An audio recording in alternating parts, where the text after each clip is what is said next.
रहे हैं जहाँ पर टाइगर जयराम दा का जो है स्वागत किया जा रहा है। जयराम दा यहाँ पर एक लाइब्रेरी का उद्घाटन करने के लिए पहुँचे हुए हैं छात्रों के लिए।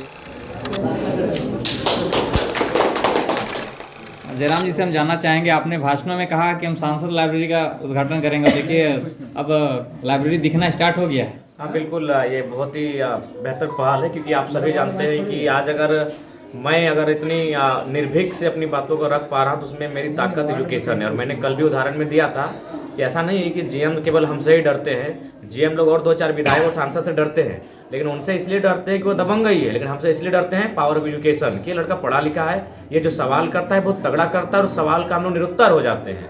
तो इसलिए आज मैं अगर अपने आप को यहाँ पाता हूँ, पूरा झारखंड राज्य अगर मुझे यहाँ पाता है तो उसमें मेरी एजुकेशन है, मेरी काबिलियत है, मेरा टैलेंट है, तभी मैं यहाँ पर हूँ। वरना हमारे से नौजवान तो इस झारखंड की भूमि में करोड़ों की संख्या में होंगे, लेकिन आज मैं अपने आप को अगर यहाँ विशिष्ट पा रहा हूँ तो कारण यही कि पीएचडी छात्र होने के बाद मैं इस आंदोलन में आया हूँ, वही मेरा पॉजिटिव है। बाकी आज पीएचडी करने वाले छात्र मेरे जो साथी हैं वो बोलते क्यों है, स्टार्टिंग बोलते थे क्यों इस सब चक्कर में पड़े हो यार, क्या ये आंदोलन है, 2 साल और पढ़ो ना, प्रोफेसर बन के निकलोगे। तो चूंकि जब बड़े क्वालिफिकेशन की ओर हम लोग बढ़ते हैं तो थोड़ा सा माइंडसेट ऐसा होता है, लेकिन हमने उनसे यही कहा कि आज हम इसलिए लड़ रहे हैं ताकि आप जो पढ़ रहे हैं उनको एक जगह मिल सके, उनके लिए हम लड़ सके। लाइब्रेरी जो एजुकेशन के लिए कितना जरूरी है और क्षेत्रों में होना जरूरी है? आपको लाइब्रेरी का बहुत महत्व होता है। लाइब्रेरी सबसे पहली बात एक होना चाहिए। मैं तो चाहूँगा कि ये प्रत्येक मुखिया को भी पहल करना चाहिए। जैसे भी हर एक पंचायत में मुखिया लोग संपन्न हैं, उनको अपने अपने स्तर से पंचायत स्तरीय लाइब्रेरी की व्यवस्था करनी चाहिए। लड़कियों के लिए अलग और बॉयज़ के लिए अलग व्यवस्था करनी चाहिए।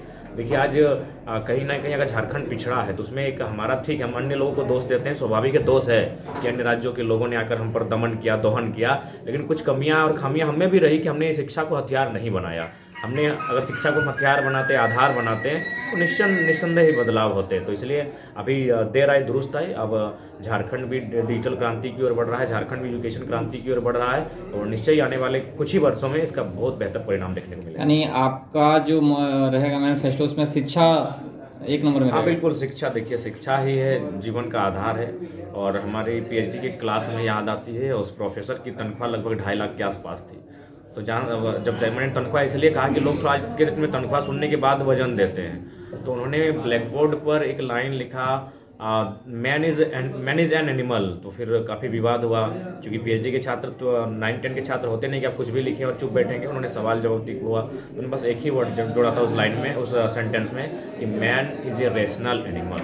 वो लाइन वही थी कि man is an animal, animal यानी इंसान एक पशु है, लेकिन उन्होंने बस एक ही वर्ड ऐड किया, उसका नाम था रेशनल। और उन्होंने उसको तर्क सहित प्रमाण किया कि हाँ, मनुष्य भी एक वही जानवर ही है, बस उसमें क्या है, विवेक है, सोचने की क्षमता है, दिमाग है। वो कहाँ से आता है, जब हम एजुकेशन को आधार बनाते हैं।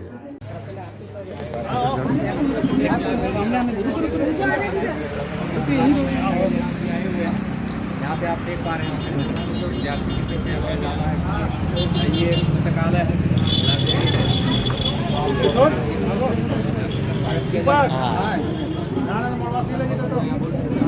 अभी आप लोग लाल बंगला के पास का देख पा रहे हैं जहाँ पर टाइगर जयराम दा का जो है स्वागत किया जा रहा है। जयराम दा यहाँ पर एक लाइब्रेरी का उद्घाटन करने के लिए पहुँचे हुए हैं छात्रों के लिए, जिनको एक सही जगह मिल पाएगी अपने एजुकेशन में जो है बेहतर सुधार करने के लिए करके। प्रभाव दिख रहा है कि एक पढ़े लिखे जब युवा राजनीति में कदम रखते हैं तो इस तरह का परिवर्तन आपको नहीं मिलता। और आप देख पा रहे हो यहाँ पर स्वागत किया जा रहा है।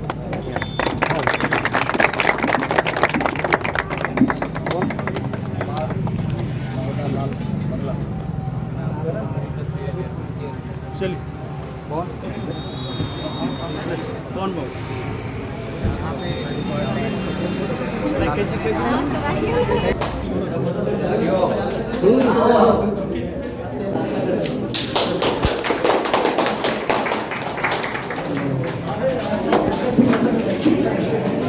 मिथुन? हाँ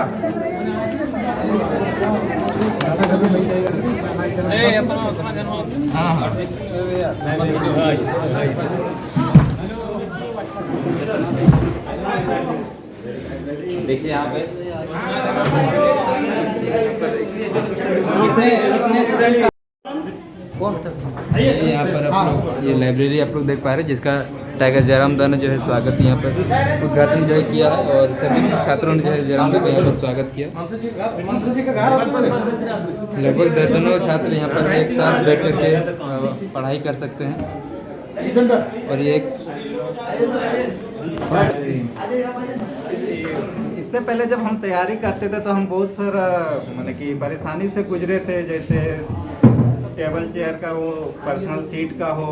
अभी हम यहाँ पे 24/7 आवर का फैसिलिटी दे रहे हैं बच्चा लोग को।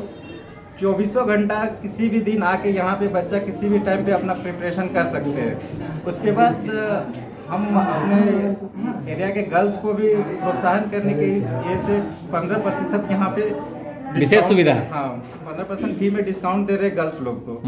और प्रत्येक टेबल पे सेपरेट लाइट है, केबल है, बल्ब, चार्जिंग पॉइंट है और बहुत सारी सुविधाएं हैं जो अभी हम फिलहाल कितने स्टूडेंट यहाँ पढ़ सकते हैं?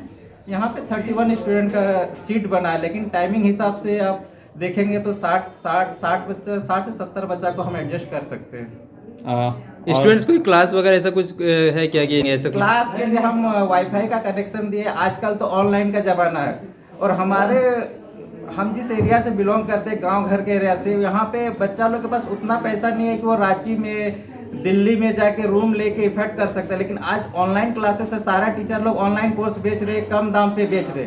हम उसके लिए वाईफाई का कनेक्शन दिए हैं। आप यहाँ पे बैठ के अपना सेपरेट केबिन पे क्लास, ऑनलाइन क्लासेस कर सकते हैं, ताकि बच्चा लोग को जो घर से बाहर रह के जो दिल्ली में 12,000 14,000, रांची में 5-6 हज़ार का जो खर्चा होता था, वो खर्चा फैमिली का बचे। वो सारा सुविधा हम यहाँ पे देने का कोशिश कर रहे हैं। बुक का फैसिलिटी भी है क्या? हाँ, बुक का फैसिलिटी भी दी है। फिलहाल अभी जो मेरे पास उपलब्ध बुक था वो सारे हैं, धीरे धीरे करके उसको आगे हम बढ़ाते रहेंगे।